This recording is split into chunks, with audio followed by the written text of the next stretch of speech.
प्रधानमंत्री गरीब कल्याण अन्न योजना के तहत मिलने वाले फ्री राशन में अब गेहूं कम, चावल ज़्यादा मिलेगा।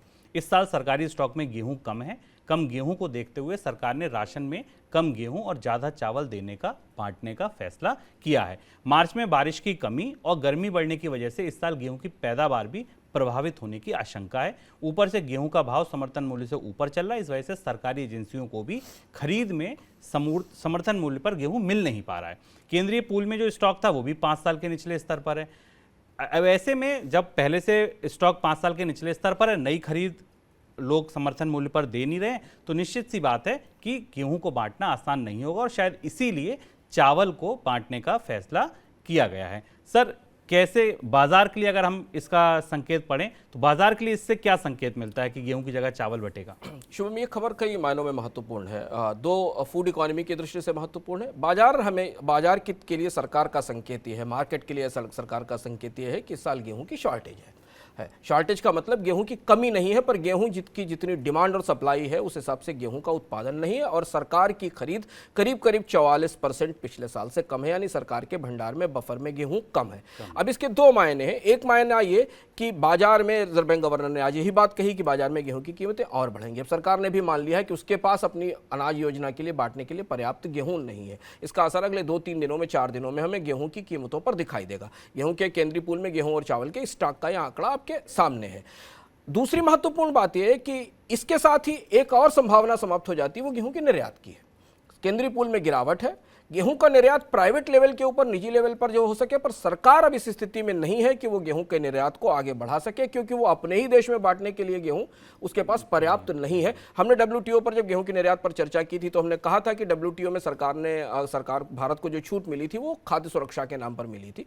तो 2 वजह से गेहूं की पूरी इकोनॉमिक्स इस बार बाजार में लड़खड़ा गई है। निर्यात नहीं हो पाएगा और बाजार में कीमतें महंगी रहेंगी। तो ये तो दर्ज हुआ गेहूं की अर्थव्यवस्था की बात। दूसरा महत्वपूर्ण पहलू इसका यह है कि चावल की सप्लाई, आपूर्ति बढ़ाई जा सकती है। चावल का स्टॉक फिलहाल ठीक है और जब तक चावल की आपूर्ति बढ़ाई जाएगी पीडीएस से, तब तक खरीफ की फसल आ जाने की संभावना है।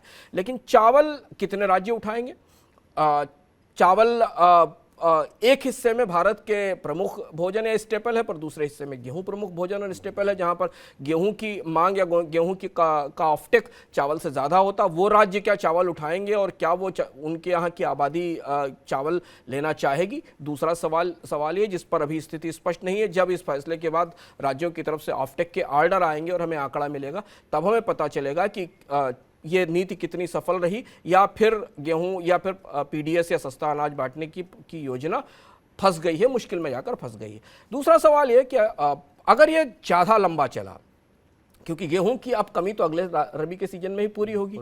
हमने गेहूं का एक पूरा सीजन खत्म देख लिया है, तो गेहूं का स्टॉक पेरिनली अगले साल तक कम रहेगा जो अभी हमारे पास है, और इससे चावल पर जो दबाव बढ़ेगा वो चावल के निर्यात को भी प्रभावित कर सकता है। भारत ने पिछले 2-3 साल में राइस के एक्सपोर्ट्स में काफ़ी सफलता अर्जित की है। काफ़ी बासमती और गैर बासमती दोनों तरह का चावल का निर्यात बढ़ा है। लेकिन अब जो गेहूं में हमने स्थिति दिसंबर, जनवरी, मार्च में देखी थी, अब यहां से वही स्थिति हम चावल में देखेंगे यहां से, क्योंकि चावल पर फोकस होगा तो चावल की कीमतों में भी और राइस की इन्फ्लेशन में भी बढ़ोतरी होगी और राइस के एक्सपोर्ट पर भी इसका असर पड़ सकता है। हालांकि खरीफ से उम्मीद है कि शायद जो स्टॉक्स है वो रिप्लेनिश हो जाएंगे या चावल की अच्छी खपत आ जाएगी। और तीसरा बड़ा सवाल ये कि इन दोनों अनाजों में जो खींचतान शुरू हुई है, गेहूं की शॉर्टेज और चावल की महंगाई, गेहूं की महंगाई और शॉर्टेज और चावल की संभावित महंगाई, क्या ये भारत की जो मुफ्त अनाज की योजना है उसे चलाए रख पाएगी? इसके बाद सरकार इस योजना को चलाए रख पाएगी? इस सवाल का जवाब हमारे पास नहीं है। लेकिन जो पूरा फूड इकोनॉमी का स्ट्रक्चर बिगड़ा है इस साल, उसे देखते हुए सरकार की तरफ से इस नीतिगत घोषणा की प्रतीक्षा रहेगी कि फ्री फूड की डिस्ट्रीब्यूशन की स्कीम कब तक जारी रखी जारी रहेगी। फिलहाल इस योजना को सरकार ने सितंबर तक के लिए बढ़ा दिया था। सितंबर तक तो ये चलेगी, उसके बाद दिवाली के बाद क्या सरकार इसको बंद करती है, क्या करती है, ये उस समय पता चलेगा।